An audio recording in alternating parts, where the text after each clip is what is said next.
If you've ever had a stretch where things were genuinely getting better, more energy, less pain, clearer thinking, and then something shifted and you found yourself back where you started, wondering if any of it was even real, that experience has a very specific explanation.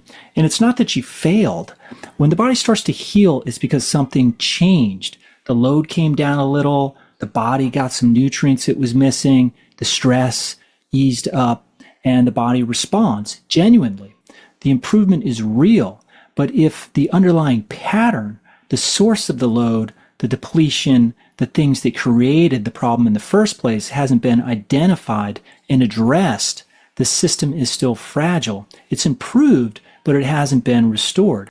Think of it like a phone that's been charged from 5% to 40%. It works better, but one hard week, one stressful month, and it's gone. So when life picks up a stressful week, a change in routine, a period of poor eating, the system that was improving but hadn't been fully restored tips back over and the symptoms come back, sometimes worse than before the good stretch. And that's not failure. That's what happens when surface level improvement meets an unresolved underlying problem.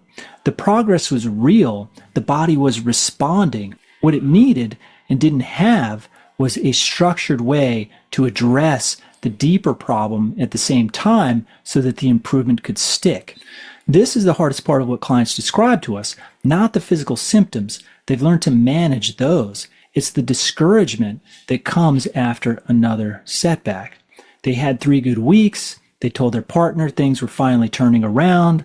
They started making plans again, a trip they'd been putting off, a commitment at work they'd been avoiding, and then it fell apart. And they had to walk those conversations back, and they had to look at the people in their life who were watching them go through this again and explain that they're not getting better after all. That's the part no one talks about. The cost isn't just physical, it's the slow erosion of belief that healing is even possible. And every cycle that ends in a setback makes it a little harder to start again.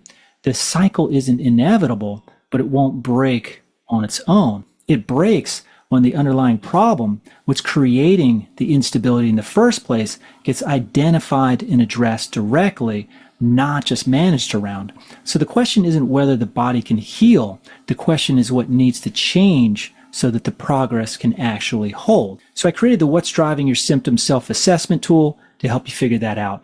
It'll help you identify what's most likely creating the problem in your system and what needs to be addressed for the progress to start sticking. Just click the link below to get started. It only takes about 2 minutes.